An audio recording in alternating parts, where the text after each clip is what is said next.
I'm Diana, 34 years old, and 3 weeks ago, I signed away everything I had to my soon-to-be ex-husband. The five-bedroom house, both cars, the real estate company, all of it. My lawyer begged me not to do it. My mother-in-law smirked from the gallery seats. Brittany, my husband's 27-year-old mistress, actually took a selfie right there in the courtroom. And Vincent, the man I once thought I'd spend my life with, smiled like he'd just won the lottery. But that smile disappeared exactly 47 seconds later, when his lawyer finished reading the final clause in our agreement. Before I tell you what happened, if you find this story worth hearing, please take a moment to like and subscribe, but only if you genuinely want to. And if you're watching right now, drop a comment letting me know where you're from and what time it is there. Now, let me take you back 3 years, to the night I accidentally opened the wrong drawer in Vincent's office. 8 years of marriage, that's how long I spent building a life with Vincent Saunders. From the outside, we had everything. A sprawling colonial house in the suburbs of Houston with 5 bedrooms we didn't need. A Porsche Cayenne in the garage for him, a 12-year-old Honda Accord for me. Dinner parties where Vincent held court while I refilled wine glasses. The perfect American dream, if you squinted hard enough and didn't ask too many questions. Vincent controlled everything about our finances. "I'll handle the money, you handle the house," he told me on our honeymoon, and I, young, in love, desperate to avoid the kind of fights that destroyed my parents' marriage, agreed. Before Tyler was born, I was a senior accountant at a mid-sized firm downtown. I was good at it. Numbers made sense to me in a way people sometimes didn't. But when I got pregnant, Vincent sat me down with that reasonable tone he used when he'd already made a decision. "The baby needs his mother at home. I make enough for both of us." So I quit. Traded spreadsheets for sippy cups, client meetings for playdates. And when Tyler started kindergarten and I picked up part-time remote accounting work to keep my skills sharp, Vincent barely noticed. To him, I was furniture. Useful, present, and utterly unremarkable. He'd check his Rolex Submariner, a gift to himself for closing some deal, and announce he had investor meetings that would run late. His home office stayed locked. The credit card statements went to his email. I had a supplementary card with a modest limit. Everything else was his domain. What I didn't know then, but would soon discover, was that his Rolex was bought on credit and his empire was built on sand. Tyler changed everything for me. My son came into the world 6 years ago with his father's dark hair and my stubborn chin, and from the moment the nurse placed him in my arms, I understood a kind of love I'd never known existed. Fierce, unconditional, the kind that makes you lie awake at night wondering if you're doing enough, being enough. Vincent saw Tyler differently. Our son was a legacy, not a relationship. Something to mention at business dinners. My boy's already showing an interest in real estate, can you believe it? But never something to nurture. Vincent missed Tyler's first steps because of a conference call, missed his first word because he was traveling, missed every single school play, every parent-teacher conference, every bedtime story. I remember one evening, about a year ago, Tyler had been waiting by the window for 2 hours, his favorite picture book clutched against his chest. "Mommy, when is Daddy coming home? He said he'd read to me tonight." I texted Vincent. No response. Called. Voicemail. Tyler fell asleep on the couch, still holding that book. When Vincent finally walked in at 11, smelling faintly of cologne that wasn't his usual, I asked if he'd forgotten his promise. He barely looked up from his phone. "I'm building a future for this family, Diana. Tyler will understand when he's older." But I saw my son's face the next morning when he realized Daddy had come and gone without even saying goodnight. That was the night I realized something had been wrong for longer than I wanted to admit. Vincent hadn't hugged Tyler in 3 months, hadn't asked about school, about friends, about anything. Our son wasn't a priority. He was an afterthought.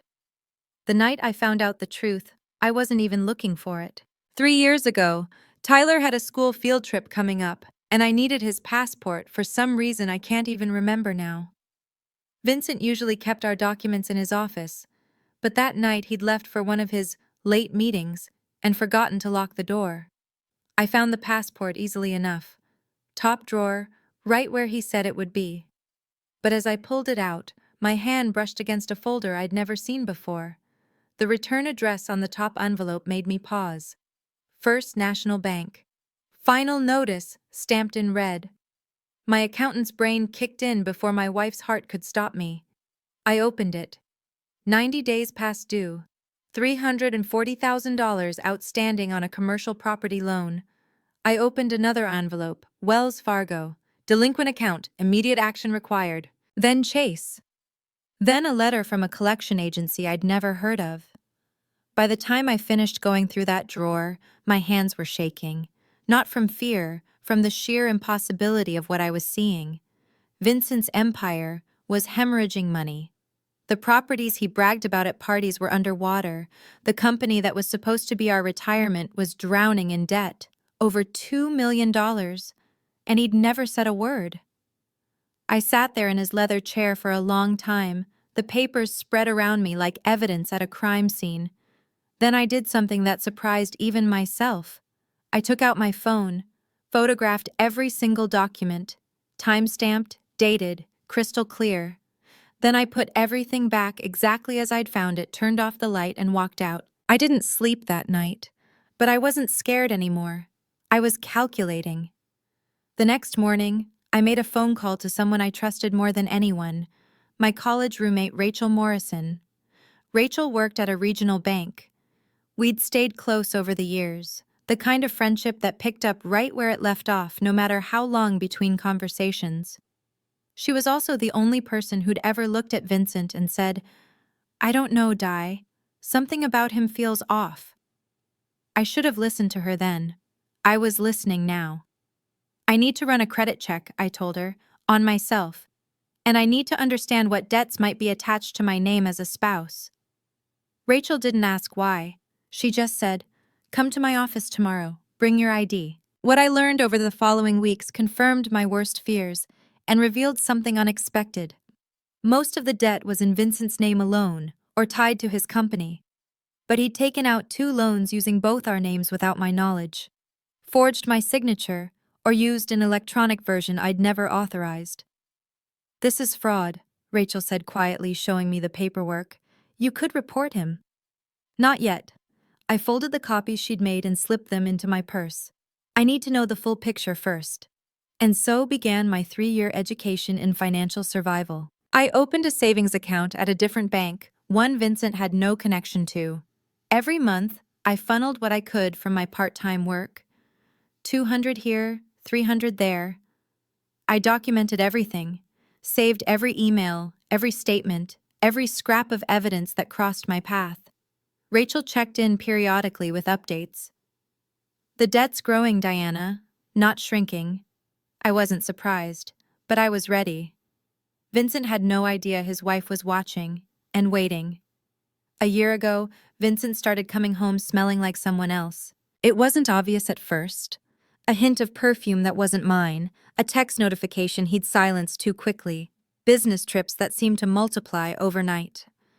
But I'd spent 3 years training myself to notice everything, and Vincent had grown careless with a wife he considered beneath his attention. The late nights became later. The investor dinners more frequent. He upgraded his wardrobe, $3,000 Tom Ford suits charged to credit cards that were already maxed, while I still wore dresses from 5 years ago. "You should put more effort into your appearance," he told me one evening, adjusting his new silk tie in the hallway mirror. "Brittany, she's a new business associate. She always looks put together. Professional women understand the importance of presentation." Brittany. The name he said too casually, too often. I didn't confront him. What would be the point? I already knew our marriage was a facade. I just needed to know how long I had before the facade crumbled completely. One night, Vincent left his phone on the kitchen counter while he showered. The screen lit up. "Can't wait to see you tomorrow. Wear the blue tie I like. XOB." I didn't touch the phone. Didn't need to. The preview told me everything. That same week, I noticed him deleting his browsing history, changing passwords, making calls from the garage where he thought I couldn't hear. But here's what Vincent never understood about me. I wasn't plotting revenge. I wasn't consumed by jealousy or heartbreak. I'd made my peace with who he was long ago. I was simply gathering information, building my case, waiting for the moment when he would finally show his hand. That moment came sooner than I expected. The first time I met Brittany Lawson, she was wearing a knockoff Birkin bag and Vincent's arm around her waist. It was his mother's birthday dinner, a monthly ritual at Evelyn Saunders's pristine colonial in River Oaks, the kind of house where the silverware matched and the help knew to be invisible. I'd been attending these dinners for 8 years, always feeling like a guest who'd overstayed her welcome. That night, Vincent walked in with Brittany like she belonged there. "Everyone, this is Brittany. She's been consulting on some new investment opportunities for the company." She was 27, all blonde highlights and practiced smiles. Her dress was designer, or designed to look designer. I'd spent enough years auditing luxury goods to spot the tells. The stitching on her bag was uneven, the hardware slightly off color, but no one else noticed. They were too busy fawning. "Vincent finally found someone with ambition," Evelyn announced, squeezing Brittany's hands like she was welcoming a long-lost daughter. Then she glanced at me with that thin smile I'd grown accustomed to. "Diana, be a dear and help Maria bring out the appetizers." I spent that dinner in the kitchen and the margins, watching my husband parade his mistress in front of his family, while they pretended not to see what was obvious. Tyler sat beside me, confused. "Mommy, who is that lady? Why is she sitting in your chair?" "She's nobody important, sweetheart." Brittany laughed at something Vincent said, her hand lingering on his sleeve. I watched Evelyn beam with approval, and I thought, the bag isn't the only fake thing at this table. But Brittany wasn't my enemy. She was a symptom. The real threat was the man she didn't know was already bankrupt. In more ways than one. 6 months before the final hearing, Vincent sat me down at our dining table and delivered the news like he was announcing a quarterly earnings report. "I want a divorce." No preamble, no apology. Just 5 words dropped between us like a contract termination. I'd known this was coming. Had prepared for it, planned for it, almost welcomed it. But hearing him say it still felt like a door slamming shut on a decade of my life. "I see," I said. "What are you proposing?" Vincent leaned back, his expression the same one he used when negotiating with people he considered beneath him. "I want the house, the cars, the company, everything we built. I'll be keeping it." "And what about me?" He shrugged. "You can keep Tyler. I'm not interested in custody battles. The kid would slow me down." The kid. Our son. 6 years old, innocent, adoring, and his father couldn't even be bothered to use his name. "You're sure?" I kept my voice steady. "You want everything? All the assets?" "All of them. Every property, every account, every share." Vincent smiled, clearly pleased with his own generosity. "I'm being reasonable here, Diana. Most men in my position would fight you for the child too, just to avoid support payments. I'm letting you walk away with something." Something? My son. Like Tyler was a consolation prize. I looked at my husband, really looked at him, and saw exactly what he saw when he looked at me. Nothing worth fighting for. "All right," I said quietly. "I'll need some time to review everything." Vincent's eyebrows rose. He'd expected tears, maybe. Bargaining, not compliance. "That's reasonable. I'll have my lawyer send over the paperwork." What he didn't know was that I'd been waiting for this moment for 3 years, and I was ready. The first meeting with Vincent's lawyer happened in a corner office downtown, all glass walls and leather chairs designed to intimidate. Gerald Hoffman was a silver-haired partner at one of Houston's most aggressive family law firms, the kind of man who charged $600 an hour and looked at opposing parties like they were problems to be eliminated. Vincent had clearly chosen him for exactly that reason. I came alone, no lawyer, just me and my 5-year-old Blazer, sitting across from two men who clearly thought the meeting was a formality. Mrs. Saunders, Gerald began, sliding a thick folder across the table. My client has prepared a comprehensive proposal for the division of marital assets. Given the circumstances, we believe this is more than fair. I opened the folder.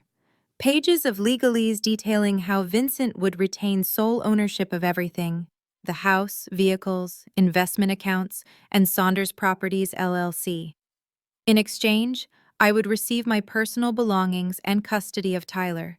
No alimony, no portion of the business, nothing. Vincent watched me read with a satisfied smirk. "She doesn't need a lawyer," he said to Gerald, not bothering to lower his voice. "She's just a part-time bookkeeper. She wouldn't understand any of this even if she tried." Gerald looked uncomfortable. "Mr. Saunders, I really should advise that your wife retain independent counsel." "Not necessary." Vincent waved his hand dismissively. "Diana knows I built everything. She contributed nothing. Right, Diana?" I closed the folder and met his eyes. "I'll need a few days to review this. Then I'll provide my response." Vincent blinked, clearly expecting immediate surrender. But he recovered quickly, that arrogant smile returning. "Take all the time you need. The outcome won't change." I walked out of that office, and I wasn't a victim. I was a woman with a plan. Within a week, Vincent had rewritten our entire marriage for public consumption. "Diana's being completely unreasonable," I overheard him tell mutual friends at a neighborhood gathering I hadn't been invited to. "I'm offering her a clean break, and she's trying to drag this out, probably hoping to take half my company when she never worked a day for it." The Whisper network moved fast. People I'd known for years suddenly stopped returning calls. A mom from Tyler's school gave me a sympathetic look and said, "I heard about everything. It must be so hard realizing you weren't compatible." Compatible. As if I was the one caught with a 27-year-old mistress. Then came Evelyn's call.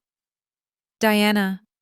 Her voice carried that particular frost she reserved for people who disappointed her. "I understand you're making this difficult for Vincent. May I remind you that my son built that company from nothing? You were lucky to live in that house, drive those cars, wear the lifestyle he provided. Don't embarrass yourself by pretending you deserve more." "I haven't asked for anything, Evelyn." "Good. Keep it that way. And don't drag this through the courts. It would be humiliating for everyone, especially Tyler." She hung up before I could respond. That same night, I discovered something while reviewing the property records I'd been quietly collecting. Vincent had mortgaged our family home, the house we lived in, without my consent or signature. A second mortgage, taken out 18 months ago. Under Texas law, he needed my approval for that. He didn't have it. I photographed the document, added it to my file, and felt something settle in my chest. Let them think I was weak. Let them think I was beaten. The people who underestimate you always leave the biggest blind spots. Rachel was the one who found Margaret Collins. "She's handled some of the ugliest divorces in Houston," Rachel told me over coffee at a cafe far from our usual spots. "And she wins, not because she's ruthless, because she's thorough." Margaret's office was nothing like Gerald Hoffman's glass tower. It occupied the second floor of a restored Victorian near Montrose, all warm wood and framed credentials. She was in her early 50s, with silver-streaked hair and eyes that assessed me the moment I walked through her door. "Sit down, Mrs. Saunders. Tell me everything." So I did. 3 years of documentation. The debt, the forged signatures, the affair. Vincent's demands. The social pressure. All of it laid out on her desk in organized folders I'd prepared myself. Margaret reviewed each piece methodically, occasionally making notes on a yellow legal pad. When she finished, she looked up at me with something I hadn't seen in a long time: respect. "You've done remarkable work here. Most clients come to me in crisis. You've come prepared for war." "I'm not interested in war," I said. "I'm interested in freedom." Then let me tell you what your options are. She set down her pen. Based on what you've shown me, you could fight for half of everything. Texas is a community property state. You have grounds. Half of 4.7 million in debt? Margaret smiled, the first real smile she'd shown. You understand the situation better than your husband does. I've had 3 years to understand it. He still thinks he's a millionaire. Then let me ask you something. She leaned forward.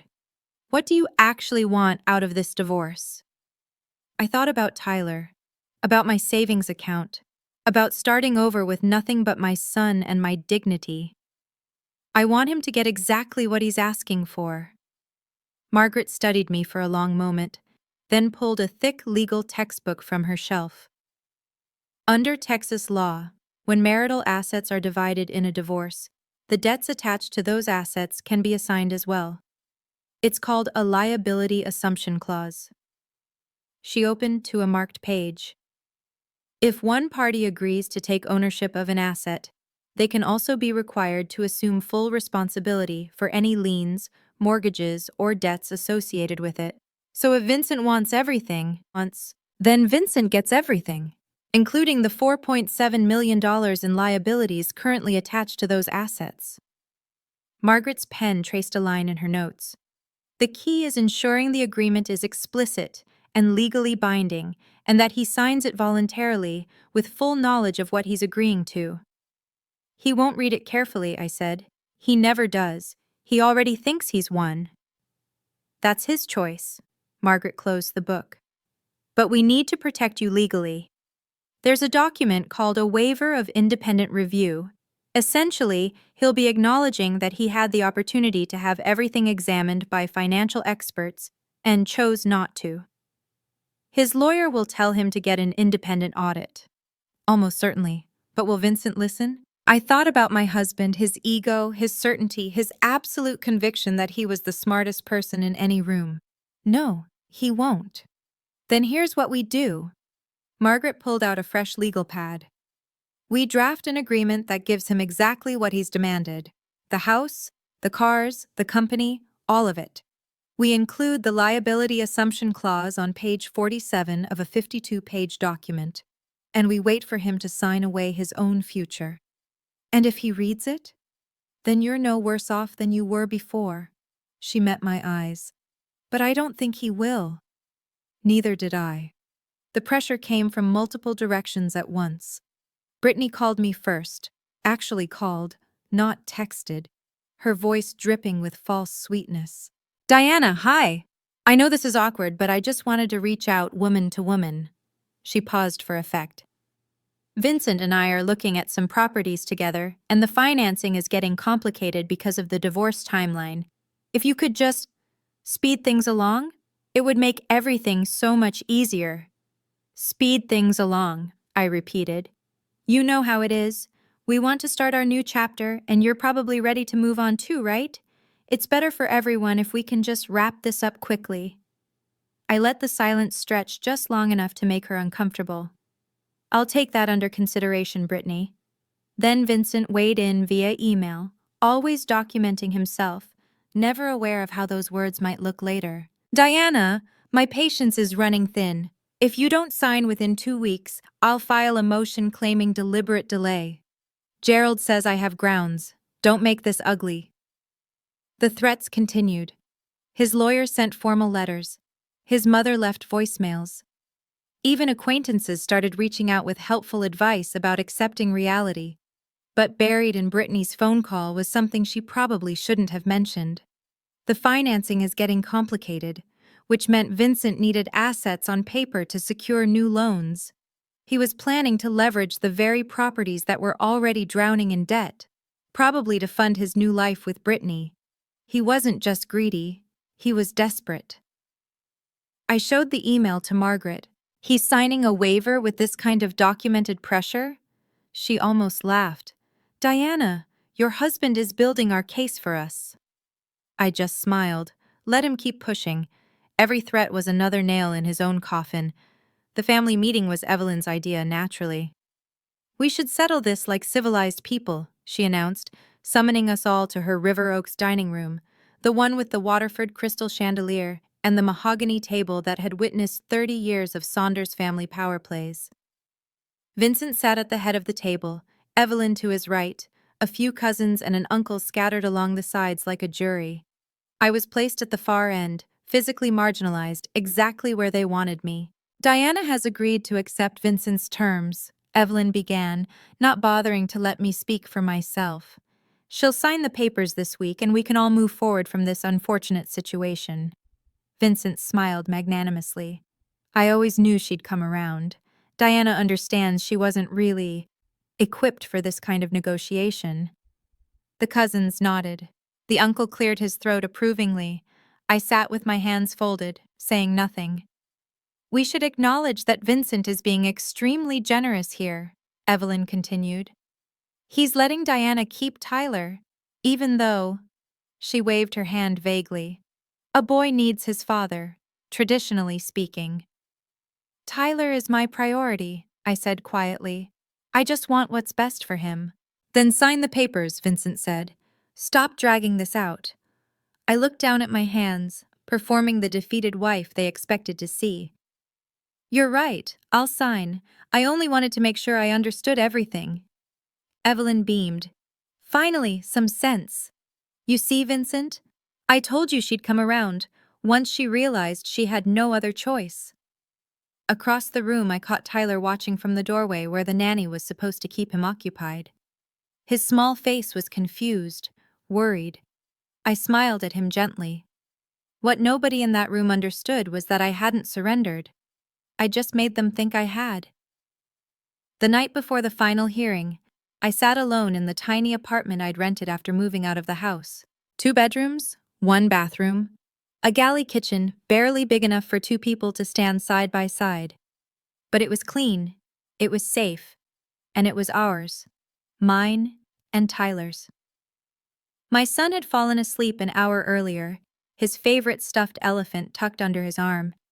I watched him breathe for a few minutes, this small person who had become the center of my entire universe, then walked to the kitchen table where my documents were spread out. 3 years of preparation, all of it leading to tomorrow. I reviewed the final agreement one more time. 52 pages. The liability assumption clause buried on page 47, exactly as Margaret and I had planned. The waiver of independent financial review on page 49, everything legal, everything transparent for anyone who bothered to look. Vincent wouldn't look, I was certain of it. But certainty and reality are different things, and my hands trembled slightly as I closed the folder.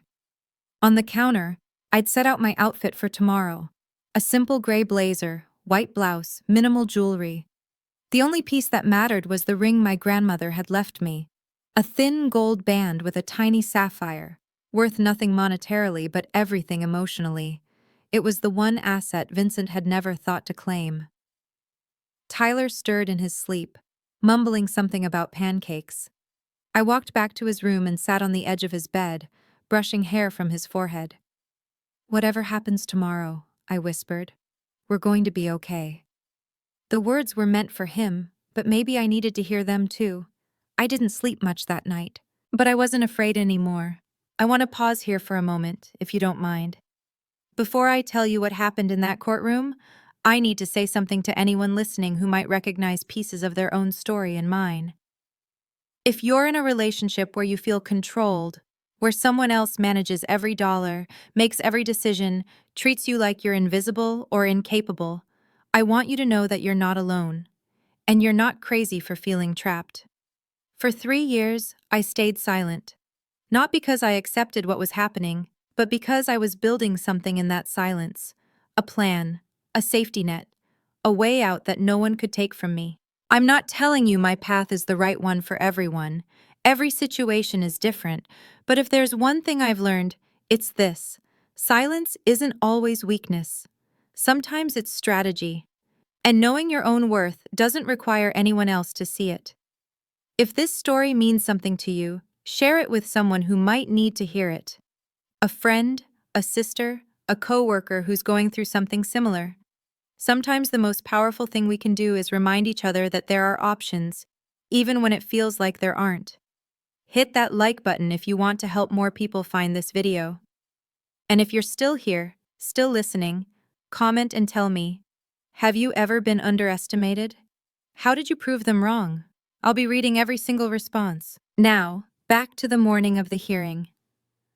I dropped Tyler off at Rachel's house, kissed him goodbye, and drove to the courthouse in my old Honda Accord. The Porsche was already in the parking lot when I arrived. Vincent had gotten there early, eager to claim his prize. He had no idea what was waiting for him. The morning of January 3rd was unseasonably warm for Houston. 68 degrees, bright sun cutting through wispy clouds. I stood outside the family courthouse, watching my breath not fog in the air, feeling strangely calm. 3 years of waiting, and it had come down to this. One hearing, one signature, one moment that would determine the rest of my life. My phone buzzed. Margaret, in the building, room 4B, ready when you are. I texted back a simple coming and walked through the glass doors. Inside, the courthouse hummed with the mundane business of endings. Couples signing custody agreements, lawyers shuffling papers, clerks stamping documents that would reshape families forever. Just another Tuesday for everyone except the people whose worlds were changing. I found room 4B at the end of a long hallway. Through the narrow window in the door, I could see Vincent already seated at the respondent's table. Gerald Hoffman beside him, both men reviewing papers with the relaxed posture of people who believed they'd already won. Margaret was waiting for me outside. "How are you feeling?" "Ready." The word came out steady. "Is everything in order? Every document filed, every clause triple-checked?" She touched my arm briefly, unusual for her, but somehow exactly what I needed. "Whatever happens in there, Diana, you should know. Win or lose, you've already proven you're not who they think you are." "I'm not trying to prove anything." I met her eyes. "I'm just trying to be free." She nodded once, then opened the door. Vincent looked up as I entered. He smiled, that confident, condescending smile I'd seen 1,000 times. "Diana, glad you could make it." I took my seat beside Margaret without responding. Let him smile. It wouldn't last long. The courtroom was smaller than I'd imagined, more intimate. Wood-paneled walls, fluorescent lighting that hummed faintly overhead, rows of gallery seating that were mostly empty. Mostly. Brittany had claimed a spot in the front row, wearing a red designer dress that probably cost more than my first car. She was texting when I walked in, but looked up long enough to give me a smile that was almost pitying. Beside her sat Evelyn Saunders, immaculate in Chanel, her posture radiating the quiet certainty of a woman who had never been denied anything in her life. They'd come to witness Vincent's triumph, a front-row seat to my humiliation. I settled into my chair and watched my husband from across the aisle. He'd worn his best navy suit, a gold tie clip catching the light. The Rolex gleamed on his wrist. To anyone who didn't know better, he looked like a man in complete control. Gerald Hoffman leaned over to whisper something and I caught fragments. "Routine. Just need her signature. Home by lunch." Vincent nodded, barely listening. That was when I noticed something interesting. Gerald's face. There was tension around his eyes, a tightness in his jaw that didn't match his confident words. He kept glancing at the thick document folder between them, then at Vincent, who hadn't touched it. "Judge Harriet Dawson presiding," the clerk announced. A woman in her 60s entered from chambers, gray hair pinned back severely, reading glasses perched on her nose. "We're here for the matter of Saunders vs. Saunders, final dissolution hearing." She looked up. "Counselors, are both parties prepared to proceed?" "We are, Your Honor," Gerald said. "We are," Margaret confirmed. Judge Dawson nodded. "Then let's begin. I understand we have a settlement agreement to review."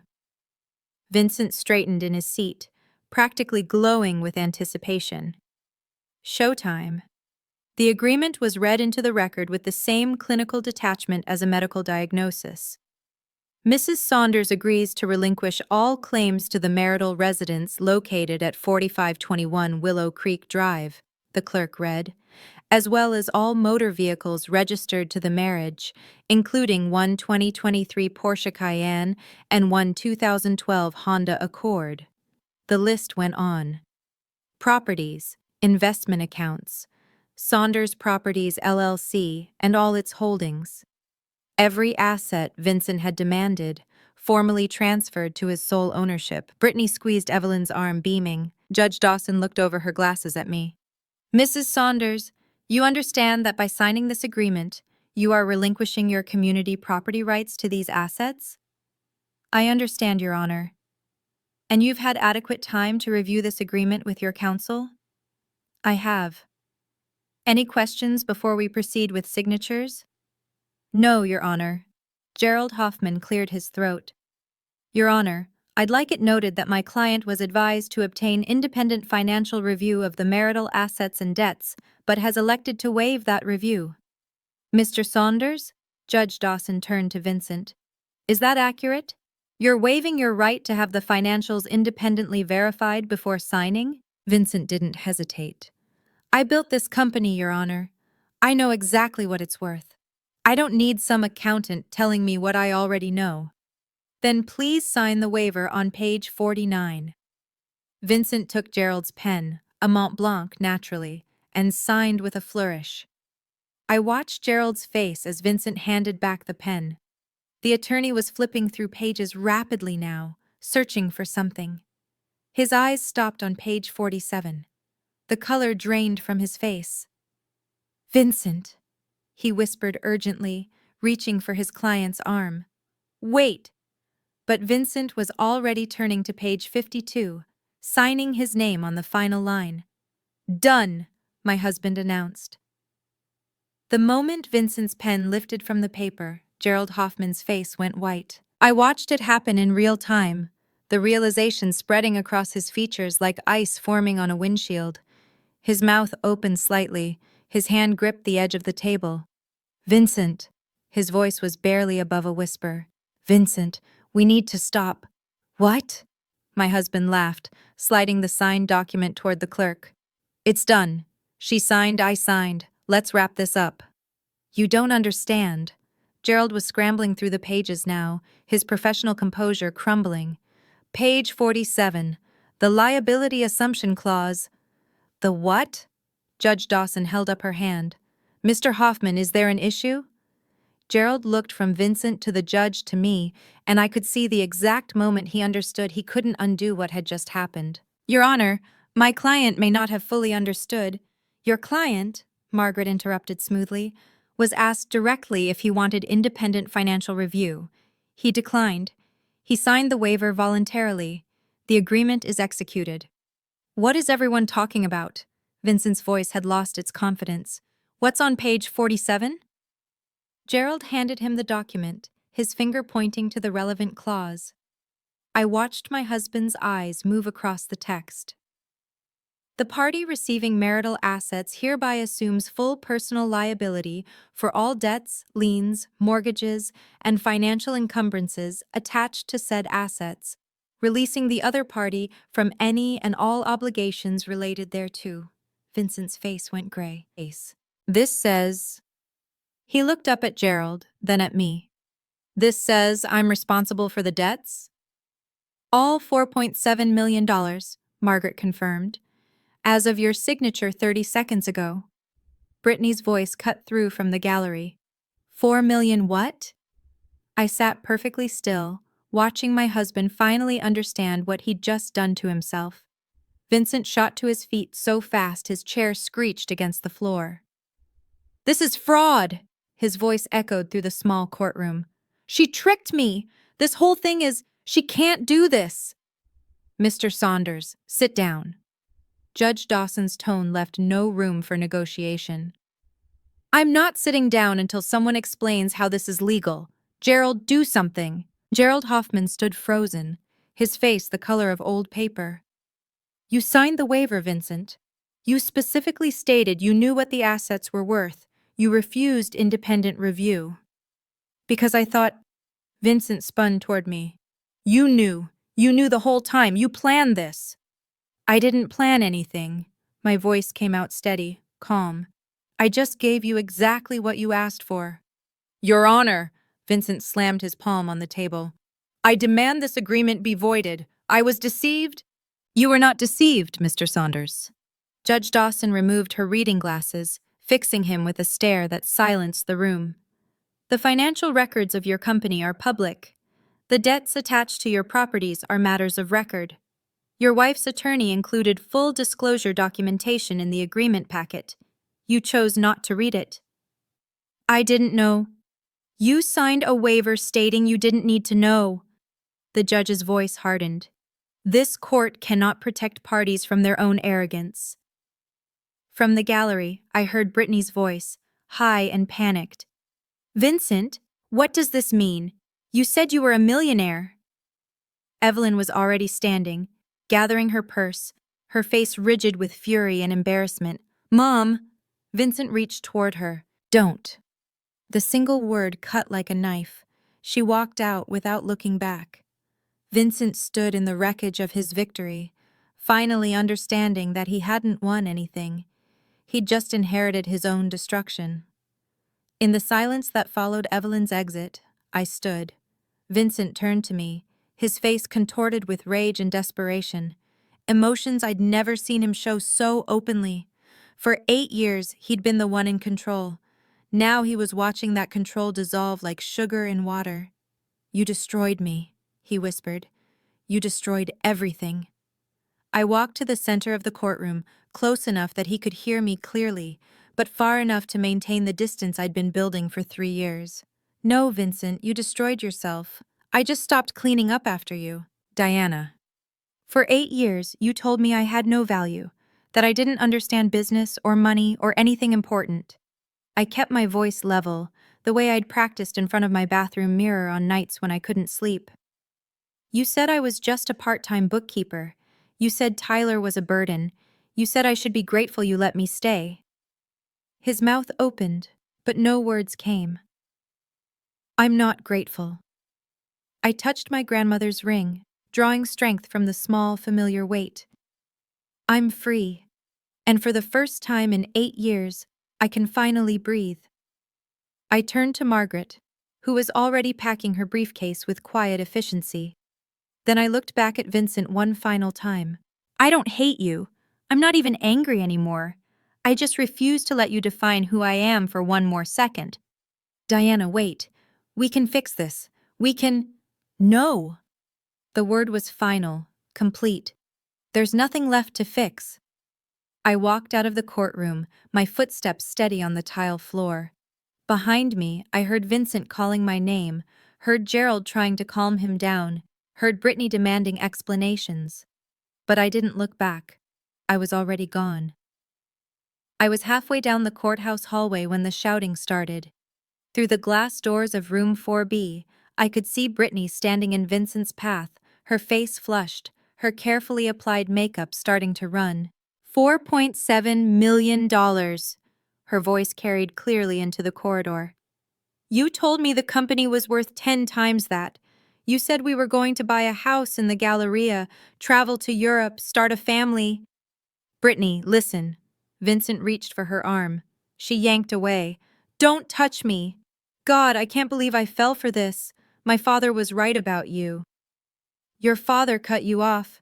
Because I chose you over him. She laughed, but it was a bitter, broken sound. And now I find out you're not even a real millionaire? You're worse than broke. You're negative broke. Margaret appeared beside me, watching the scene unfold with professional detachment. I've seen a lot of divorces, Diana. This might be the most complete implosion I've witnessed in real time. I didn't plan for this part. I meant it. Watching Vincent's mistress abandon him felt less satisfying than I'd expected. Just exhausting, like watching the final act of a play that had gone on too long. Through the glass, Brittany was already walking away, heels clicking furiously against the marble floor. She pulled out her phone as she passed us, not even glancing in my direction. Daddy? It's me. I made a huge mistake. Can I come home? Vincent appeared in the doorway, looking like a man who'd just watched his entire world collapse, which I suppose he had. Our eyes met across the hallway. I felt nothing but relief. "Goodbye, Vincent," I said quietly. Then I walked toward the exit, toward my son, toward whatever came next. Freedom had never felt so simple. 3 months after the hearing, Vincent's empire finished crumbling. I heard about it through Rachel, who still had connections at various banks in the city. The details arrived in fragments over coffee, like dispatches from a distant war. The house sold first, $580,000, which wasn't enough to cover the mortgage and second lien. Vincent walked away still owing $320,000 on a property he'd lost. The Porsche was repossessed by the financing company 2 weeks later. The repo man came at 3 in the morning, according to a neighbor who witnessed it. Vincent apparently stood in his driveway in his bathrobe, screaming about lawsuits and wrongful seizure until someone threatened to call the police. Saunders Properties LLC filed for Chapter 7, bankruptcy, in March.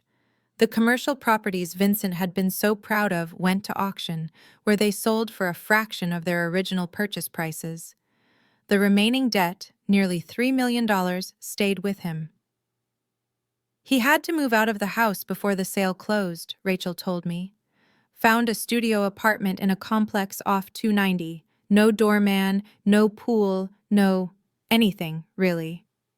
I nodded, processing the information without satisfaction. And his job? Some small brokerage firm hired him, commission only. Rachel shook her head. From CEO to entry-level sales in 90 days. That's got to be some kind of record. I thought about the man I'd married. His confidence, his ambition, his absolute certainty that he was destined for greatness. I thought about all the times he'd told me I didn't understand business, didn't understand money, didn't understand anything. He did this to himself, I said finally. I just stopped protecting him from the consequences. Rachel squeezed my hand across the table. You know what?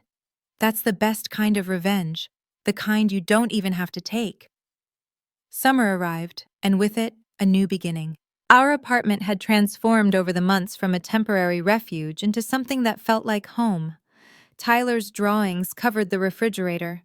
Plants crowded the windowsill, herbs I'd started growing to save money on groceries and kept because they made me happy. The living room had a second-hand couch that was more comfortable than any piece of furniture in Vincent's showcase house. I returned to accounting full-time in April, a mid-level position at a firm that valued competence over pedigree. By June, I'd been promoted to senior accountant. My boss said I had exceptional attention to detail. I didn't tell her I'd developed that skill tracking a fraudulent husband for 3 years. Tyler was thriving too. He'd made friends at his new school, joined a soccer team, started reading chapter books before bed. He rarely asked about his father anymore, not because I discouraged it, but because the questions had simply stopped mattering to him. "Mom, watch me!" he shouted from across the park, attempting a cartwheel that ended in a pile of giggles. I applauded from my bench, feeling something I hadn't experienced in years: uncomplicated happiness. My phone buzzed. A notification from the community college. I'd been accepted into their evening CPA certification program. Classes started in September. "What are you smiling about?" Tyler asked, running over to flop down beside me. "Good news, buddy. Mom's going back to school." "Like me?" "Exactly like you." He thought about this for a moment. "Can we celebrate with ice cream?" "Absolutely."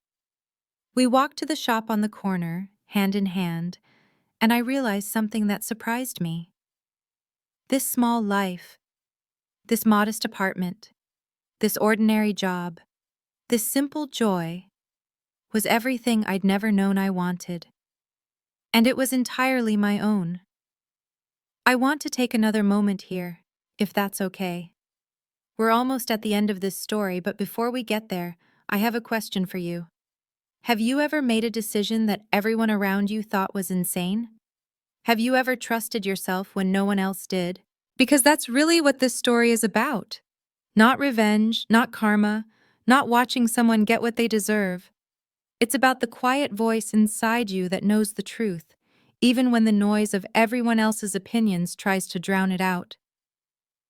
For 3 years, I listened to that voice. I planned. I prepared. I kept my mouth shut when everyone expected me to argue or beg or fall apart. And when the moment came, I was ready. I'm not telling you this to brag. I'm telling you because I know there's someone watching right now who needs to hear it. Your silence isn't weakness. Your patience isn't passivity. And the people who underestimate you? They're giving you the greatest gift possible, time to prepare while they're too busy feeling superior to notice. So here's my challenge to you. If you know someone who's in the middle of their own silent battle, a friend, a family member, anyone who might need to hear that their planning will pay off, share this video with them.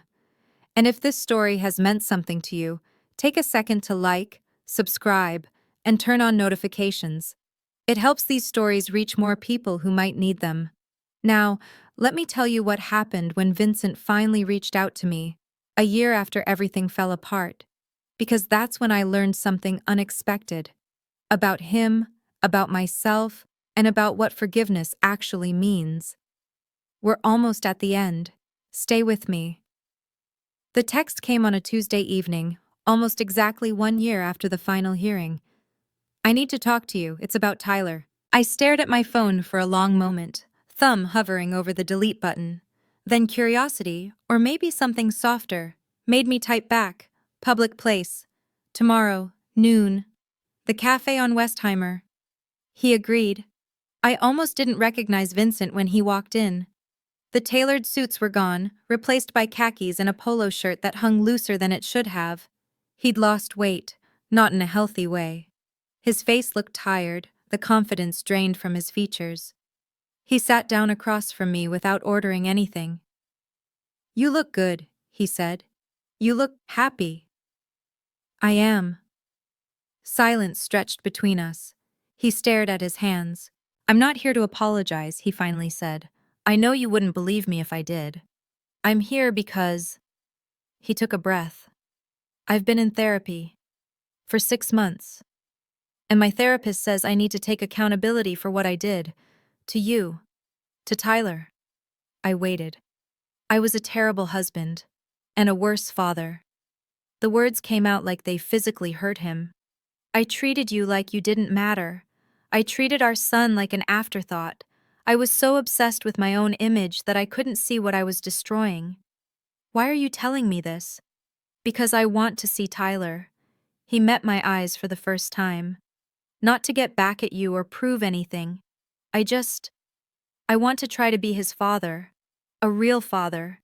If you'll let me." I studied the man I'd once loved, searching for the arrogance I'd learned to navigate. I didn't find it.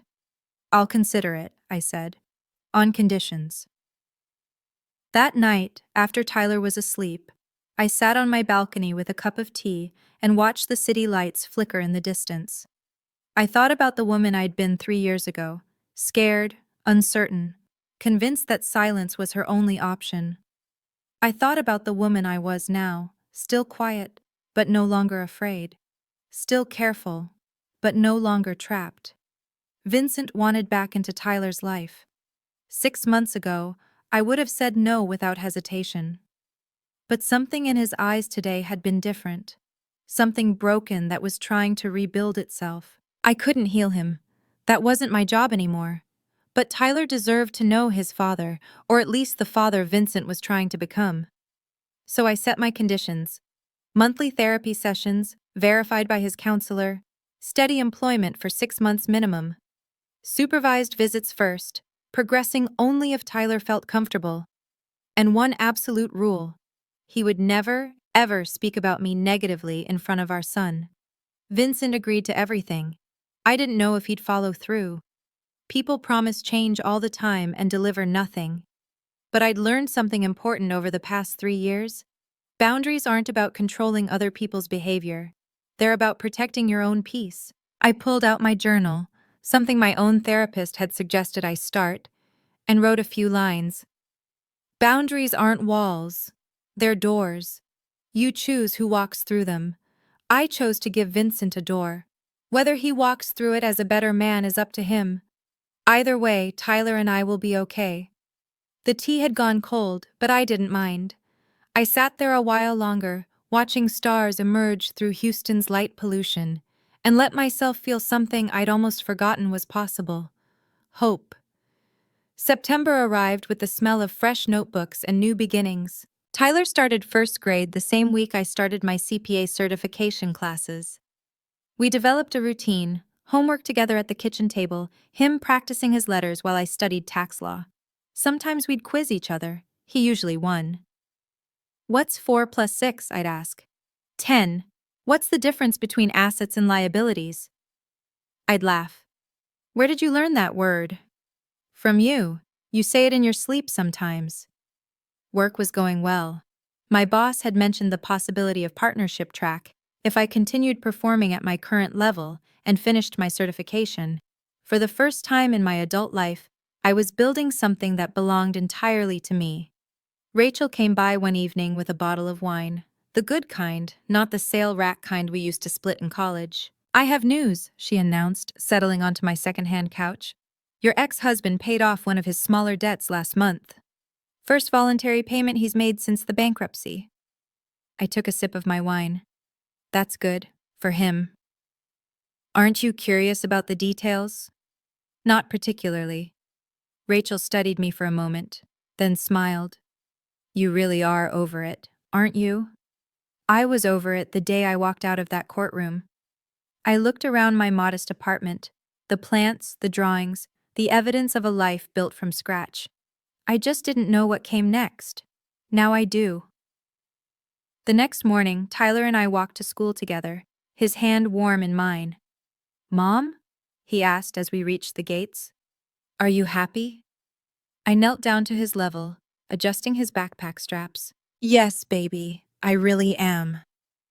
He smiled, that beautiful, uncomplicated smile that made everything worthwhile, and ran toward his classroom. I stood watching until he disappeared inside. Then I walked toward my future. Before I end this story, I want to share something my therapist helped me understand about Vincent, about myself, and maybe about someone you know. Vincent wasn't born cruel. He was raised to believe that being a man meant being in control of money, of decisions, of everything and everyone around him. His father was the same way, and his father before that. When his business started failing, he couldn't admit it, not to me, not to his family, not even to himself. Because in his mind, admitting failure meant admitting he wasn't a real man. So he doubled down, took on more debt, projected more confidence, and when the pressure became unbearable, he found someone new, someone who didn't know the truth, who could reflect back the successful image he so desperately needed to see. Understanding this doesn't excuse what he did, it just explains it. And honestly, it helped me stop taking it personally. His cruelty was never really about me. It was about his own fear of being seen as weak. As for me, I had my own patterns to confront. I avoided conflict because I watched my parents' marriage implode in screaming matches and slammed doors. I thought silence meant peace. I didn't realize I was confusing peace with paralysis. What I learned through all of this is that silence can be powerful, but only when it's a choice, not a cage. Planning is valuable, but so is knowing when to act. And your worth doesn't depend on whether the people around you recognize it. If there's a lesson here, it's this: the people who underestimate you are building their own traps. You don't have to do anything but stay ready. So, that's my story. A woman who was told she didn't matter, who spent 3 years proving that she did. Not to anyone else, but to herself. If this meant something to you, hit that like button. Subscribe if you want to hear more stories like this one, and check out the description for related videos. More stories about people who were counted out and ended up on top. Thank you for listening. Thank you for being here until the end. I'm Diana, and I hope wherever you are, whatever you're facing, you know that you're stronger than they think. You just might not have found your moment yet, but you will.